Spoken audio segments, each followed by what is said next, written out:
excited to talk to you about canning. How many of you guys have ever canned before? Oh wow, that's a lot of you. Okay, how many of you grew up with parents who canned?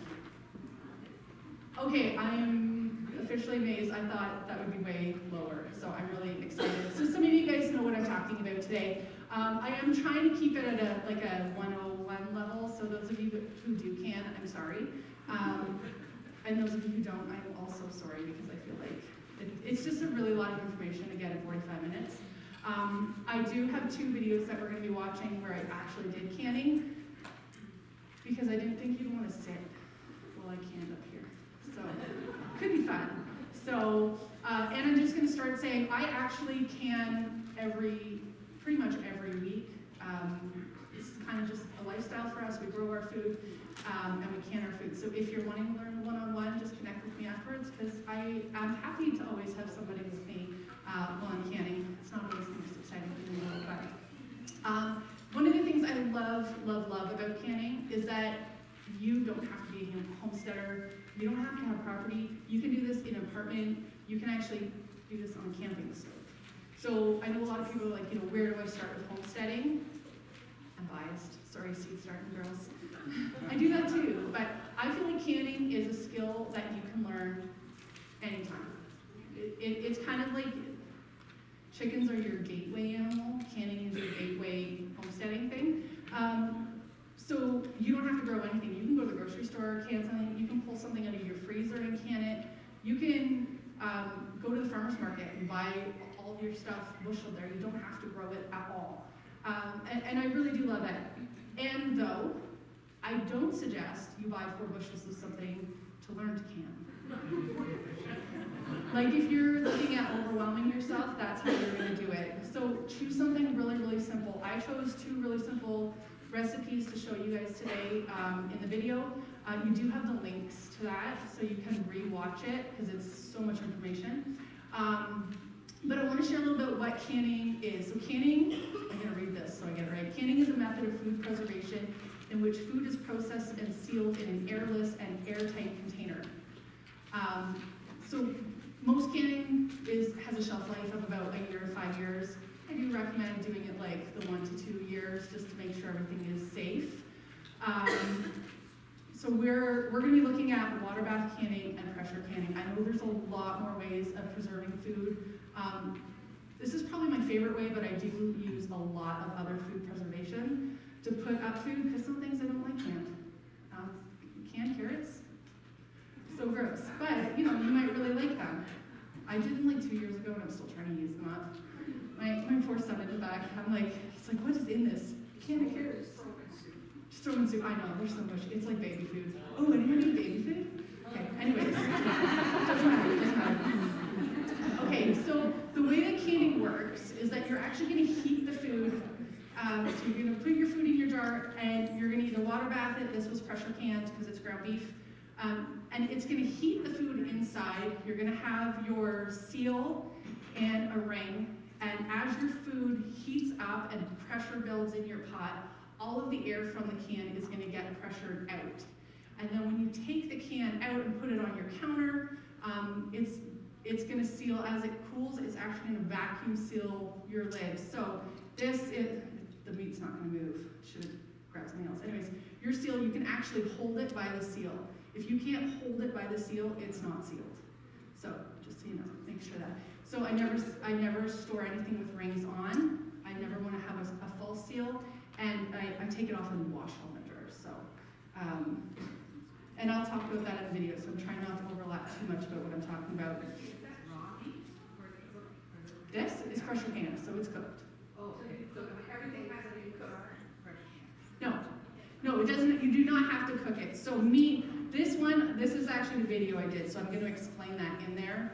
But most meats you can actually throw in raw, and you can pressure can raw because your pressure canner is going to get up to 240, 250 degrees. It's going to cook it. Like this, you have to pressure can for 75 minutes. So it's cooked for sure. I pre-cook my ground beef because there's so much fat in it. There are things you shouldn't can, like anything fats, oils, any flours. I do have a list if I want to make sure that I cover everything. Sorry, dairy. Yes.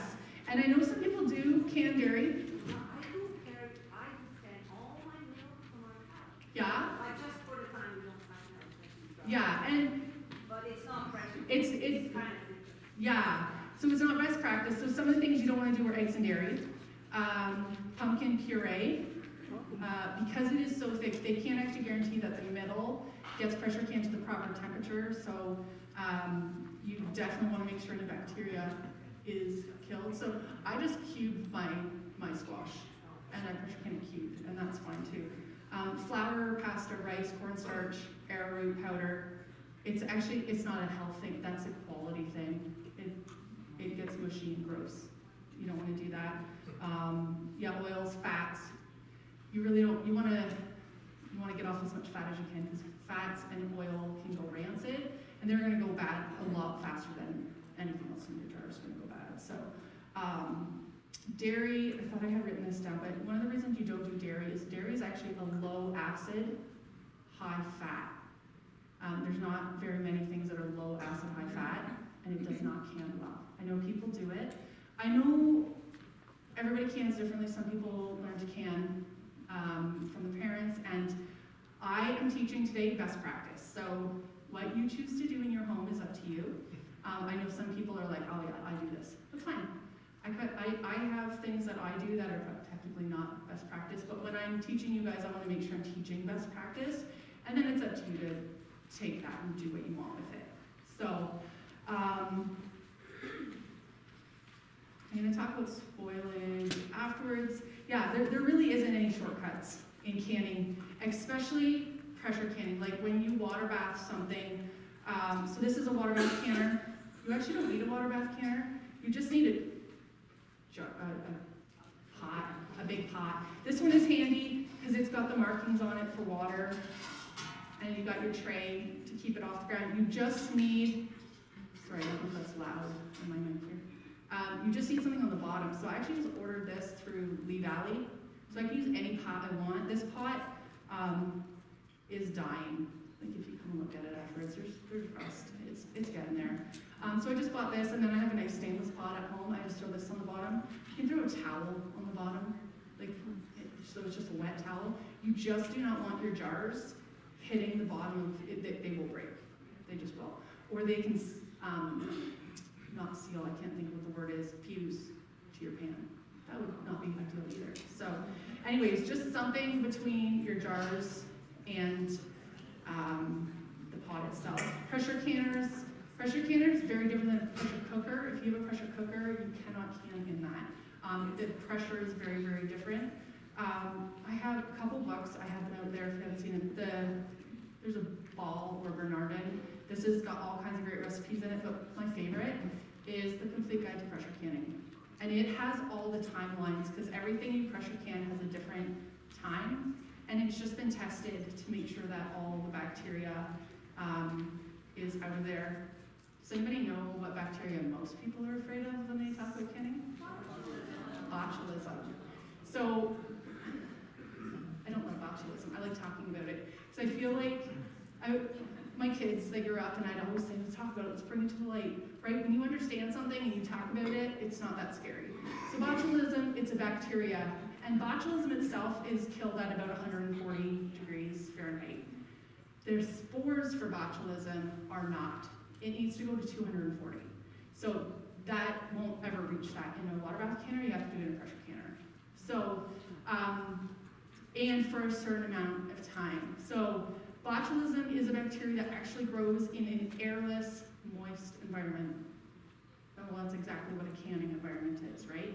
And it's generally low acid.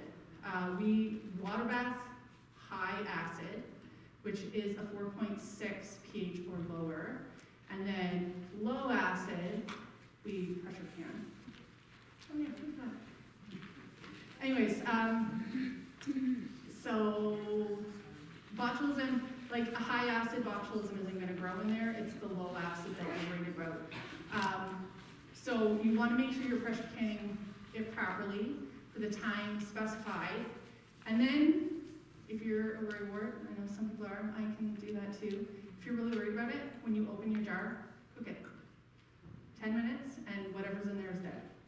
So So if you're like, well, you know, I pressure canned all this chicken and now I'm scared to eat it, okay, heat it up and it will kill off the bacteria and you're good to go again. So I know that there's a lot of reasons people are scared to can. So if you talk about it and you understand why we can and what we can do to protect ourselves, it's just really not a scary thing. So I have a lot more that I gotta cover. I feel like 45 minutes is just not even gonna work. So we're gonna watch, oh wait, I had another slide. There you go. It's on your paperwork too. I might go through it afterwards. But so we're gonna watch, I did a quick, as quick as I could, water bath video. So we're gonna watch that a second and then I can maybe answer a couple questions and then we'll do the pressure canning one. So. Hey everybody, welcome to my kitchen. I'm really excited that you're here today. We are going to be making and water bathing black raspberry jam. So currently it is January and I found a big bag of frozen berries in my freezer. So my kids do love to eat them frozen, but I'm gonna take these ones and make some jam out of them. It's a super simple recipe. If you buy yourself a box of Certo, you can actually find the recipe right in there. So I'm making a cooked jam, and the recipe calls for 4 cups of berries. So I'm gonna put this in and I'm gonna cook it down. So once this is cooked down, we will be adding our sugar and lemon juice. And I'm just using cane sugar. It's 6 1/4 cups of cane sugar, so I have that all measured out, and a 1/4 cup of lemon juice. And you do want to use store-bought lemon juice because you want to make sure the acidity is correct. And then we are going to be using our package of Certo. So stay with me and we'll do that together. So while our raspberries are cooking, we are going to be prepping to do our water bath canner. And to do that, all you need is a large pot. If you have a canning pot like this, that's awesome, but don't feel like you need to use a canning pot. All you need is a large pot with a tray at the bottom. So you can see I already have my water going, it's steaming a little bit. And this has a tray in the bottom. Hopefully you can see that. Just to keep the jars off from banging on the bottom. There we go. And we are going to keep that water warm for when our jars go in. So you could boil your jars for 10 minutes and sterilize them, because you definitely need to sterilize your jars for water bath canning. Or you can put them on a tray. So I just washed these with warm water. So they were still a little bit damp. You put them on a tray and we're gonna pop them in the oven. It's set at 200 and we're gonna let it sit in there for 10 minutes and then they will be sterile and ready to use. And that way I don't have to worry about popping them in and out of the canner to sterilize them. So also, while you're getting everything else together, you wanna make sure you have all your other equipment. You wanna make sure you have a good funnel and your canning rings. You need these for your jars, and your canning lids. So for these, you no longer actually have to boil your canning lids. I just put them in a bowl of warm water and separate them just so that they're clean. Just thinking out of the factory, just kind of want them rinsed off a little bit. So I just put them in a bowl of warm water and they just sit there until I am ready for them. The other thing you're going to want to have, which I did not pull out, is your ladle, because you're going to be ladling the hot jam into hot jars. So you're going to want to have that as well. Maybe even have like a cloth or an oven mitt ready, because everything we're working with is going to be hot. A few other things you're going to want to have on hand is some nice tea towels. I have my tea towel spread out on the kitchen counter, so when I pull my hot jars out, you're not putting them straight on the counter. Just that if your counters are cold, or if they're, you put it down too hard, you just want to have that nice little cushion between it. And when we pull out our jars, they will sit on the counter for 12 hours or so to completely cool and finish sealing. Another thing is I always have a clean cloth, and I just have a little jar of vinegar, because we're going to use vinegar on the cloth to wipe the rims to make sure there's no stickiness, because we are making jam, and jam has sugar that can get really sticky. So you can use warm water, but I find that vinegar just gets rid of the sticky really well. Okay, so we have our berries thawed, and I just crushed them down with a little potato masher, and everything else is ready to add. So what we're gonna do now is we are gonna add our sugar and lemon juice. So this is 6.5 cups of sugar. And I'm just pouring it all in and stirring it up, and I'm gonna top it up with a 1/4 cup of lemon juice. And then you do need to stir this well, because you wanna make sure that the sugar doesn't burn on the bottom. Just turn that so I can hold it. And it does seem like a lot of sugar, but one of the things I really love about cooked jams is they actually have substantially less sugar than freezer jams. So, and you're not eating this in large quantities, hopefully. So the sugar in that is going to be moderate, and I do use cane sugar, so it's not a bleached white sugar. I use organic cane sugar. So you can see how nicely that sugar mixed in. I'm just seeing that you can't really see in as well as I was hoping, but we have all of the jam mixed up, so we're going to cook that. We're going to boil it for 5 minutes while I stir it constantly, and then we're going to add in the Sirto. So now we have our jam at a solid boil, and I'm just going to turn off the heat for a minute. As you can remove it from the heat too, but I'm going to take that off, and I'm going to add our package of Sirto. So we're going to pour that in. And you want to make sure you get every bit of that out. All of it's important to make it work. So I just try and slide my fingers along it and get every bit of it out. And then you want to give it a really good stir. So I'm going to turn my element back on, and I'm going to stir and skim it. So you can see the foam at the top here. So I'm not going to skim it quite yet. But that's just all air bubbles coming in as it boils. So we're gonna bring this back up to a boil, and we're gonna go stir it for 5 minutes. And then it will be ready to come off the heat and go into our hot jars.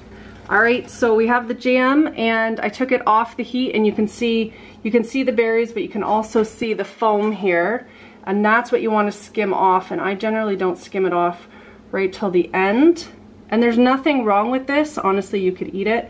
It's just gonna make a topping or a cover on your jam when you do go to can it, and when you open it, you'll see it. Essentially, it's just aerated fruit.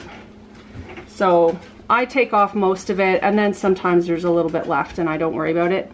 And honestly, I'm probably gonna eat that. And I have in the past dehydrated it, and that's delicious as well. So now I'm gonna pull my jars out of the oven. Actually, you better move that. And we are gonna get ready to fill those. So these are my jars. Okay, so we have our jars, we have our funnel and our ladle. So what we're gonna do is you just kind of wanna get close enough so that you don't do too much dripping. And you're gonna just ladle in your jam.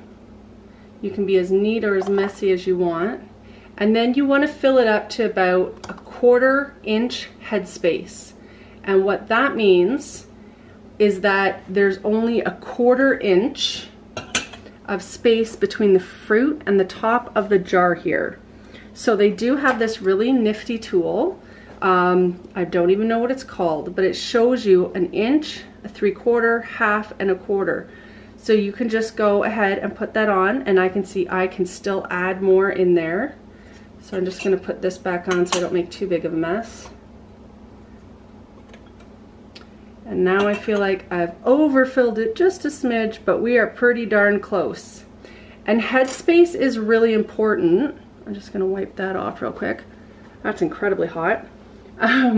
So headspace is really, really important because that's gonna give you a proper seal. So when we put this in the water bath canner, the fruit inside is gonna expand from the heat and it's gonna force all of the air out.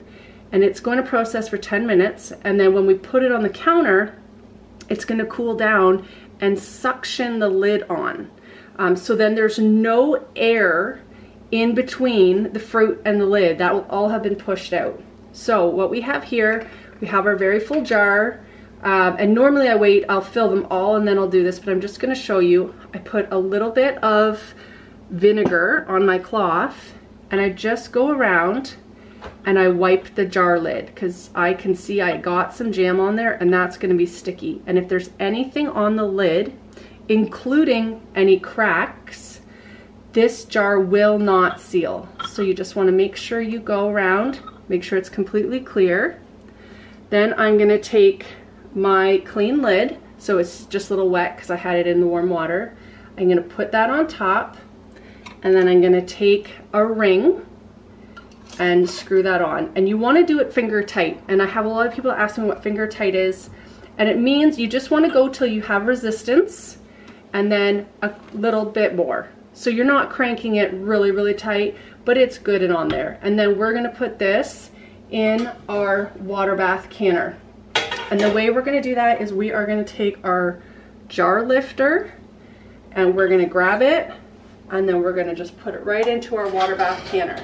So I'm gonna do that process with all of the jars. I'm gonna get them all filled up. I always sterilize a couple extra just in case, and then I'll come back once they are all in the water bath canner. So now we have everything in our water bath canner. We have 6.5 half pints, and we're going to simply throw the lid on this, and once it comes to a full rolling boil, then we're going to turn the timer on for 10 minutes. Okay, so you can see that we have a nice rolling boil going. So now I'm going to set my timer for 10 minutes and we're going to let this boil for 10 minutes. I'm going to turn it down a little bit so it's not quite on high. And at the 10-minute mark, what I'm going to do is I'm going to turn off the heat and I'm going to take off the lid.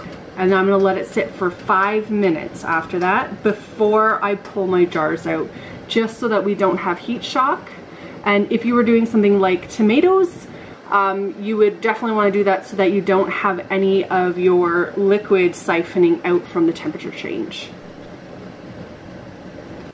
Okay, so we took the lid off and let it sit for about 5 minutes, and then I'm just gonna take my jar lifters and I'm gonna just pull the jars. You kind of want to keep them straight. I kind of drip off some of the water. And then you're just gonna put it on 2 layers of cloth. So I just have a dishcloth that I fold in half. And you're just gonna space them a little bit so that the air can get around them. So we're gonna let these sit here for 12 hours and I'm gonna come back tomorrow and show you our finished product. Good morning. Okay, so it is the next day and our jam has sat on the counter undisturbed for over 12 hours, which is fantastic. So what I do now is I take our jar and I just unscrew the band. And you can actually pick it up from holding the actual seal to make sure it's sealed well. You can also push the middle and there's no movement. If it wasn't sealed, it would pop up and down. So you know this is a really good seal. And then what I'm gonna do is I'm gonna take a warm cloth and I'm just gonna wipe the around the band. If this was something like tomatoes or a liquid that might have leaked out a little bit while I was cooking it and there might be some on the outside, I would actually wash the whole jar. This is so that when you put it on the shelf, you don't have anything that mold could grow on. Because it's been sealed, because it's been water bathed, there's actually no oxygen left in here, so there's nothing for mold to grow on. If the seal breaks, then mold can start to grow. And that is why I never store my jars with the bands on. Because if the seal was to break and the band was on, I wouldn't see that. But if it's not on, I can't have a false seal.